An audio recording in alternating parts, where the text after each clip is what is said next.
అత్తమ్మ టీవీలో ఇప్పుడు ముల్లంగి ఆకుల రసం ఎలా పెట్టుకోవాలో నేర్చుకుందాం. ఎంతో హెల్తీగా ఉండే రసం ఐటమ్ ఇది. ఇది ఈజీగా తయారు చేసుకోవచ్చు. ఈ రసం తయారీ కోసం కావలసిన పదార్థాలు: ముల్లంగి ఆకులు 1 కప్, ముల్లంగి చివరలో ఉండే ఆకులు. ఈ ఆకులు తీసుకొని ఈ విధంగా కట్ చేసుకోవాలి. అందరూ వేస్ట్గా పడేస్తారు. ఇవి పడేయకుండా వీటితో రసం పెట్టుకుంటే ఎంతో హెల్తీగా ఉంటుంది. ఇలాగా ముల్లంగి సపరేట్గా పెట్టుకొని ఈ ఆకుల్ని రసం పెట్టుకుందాం. ఇప్పుడు చివర ఉన్న కాడలు కట్ చేయండి. చిన్న చిన్నగా కట్ చేసుకోవాలి. కొంచెం కాడలు ఆకులు కట్ చేసి ఒక బౌల్లో వేసుకోండి. ఎంతో హెల్తీ అయిన రెసిపీ ఇది. ఈ విధంగా రెడీగా పెట్టుకోండి. ముల్లంగి ఆకులు రెడీగా ఉన్నాయి. ఇలా కట్ చేసి పెట్టుకోండి.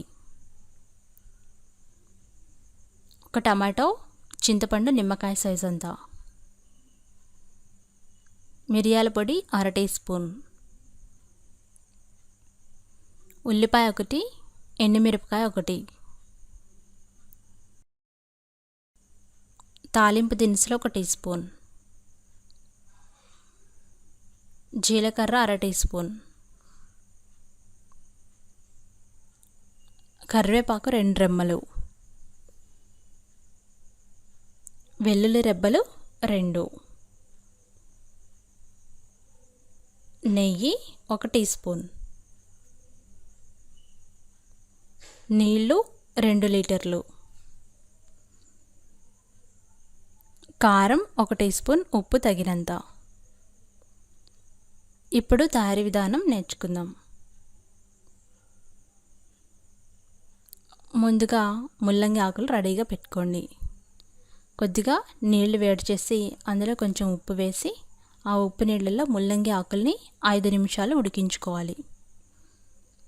ఈ విధంగా వేసి ఉడికించాలి. ఉప్పు నీళ్ళలో ముల్లంగి ఆకులు బాగా ఉడకాలి. 5-6 నిమిషాలు ఉడికించుకోండి. ఈలోపుగా ఒక బౌల్లో నీళ్లు తీసుకొని అందులో చింతపండు వేయండి. తర్వాత ఒక టమాటాని పెద్ద ముక్కలుగా కట్ చేసి వాటిని కొద్దిగా పిండి బౌల్లో వేసుకోండి. తర్వాత నిలువుగా కట్ చేసుకున్న ఉల్లిపాయ ముక్కలు వేయండి. తర్వాత ఎండుమిరపకాయని తుంచి వేయండి. తర్వాత కారం వేయండి. పసుపు వేయండి. కరివేపాకు వేయండి. ఇప్పుడు ఈ రసాన్ని పొయ్యి మీద ఉడికించుకోవాలి. ఈలోపుగా ముల్లంగి ఆకులు బాగా ఉడికినాయి. వీటిని ఒక మిక్సీ జార్లో తీసుకోవాలి. కొద్దిగా చల్లారబెట్టి కచ్చాపచ్చాగా గ్రైండ్ చేసుకోవాలి. ఈలోపుగా చారుని పొయ్యి మీద పెట్టి ఉడికించండి. చారు మరుగుతూ ఉంటుంది. అలాగే ముల్లంగి ఆకుల పేస్ట్ రెడీ అయింది. తయారు చేసుకున్న పేస్ట్ని చారులో వేయండి. ఈ విధంగా వేసి బాగా మరిగించాలి. దాదాపు 10 నిమిషాలు మీడియం ఫ్లేమ్లో మరిగించండి. అంటే ఇవంతా బాగా మరిగి రోలింగ్ బాయిల్ అవ్వాలి. అంతవరకు మరిగించాలి. బాగా తిప్పుకుంటూ మరిగించండి. ఈ విధంగా మరిగితే కలర్ మారుతుంది. ఉప్పు సరి చూసుకొని ఉప్పు వేసుకోవాలి. తర్వాత దాన్ని పక్కన పెట్టండి. ఇప్పుడు నెయ్యిని కరిగించండి. అందులో తాలింపు దినుసులు వేపుకోవాలి.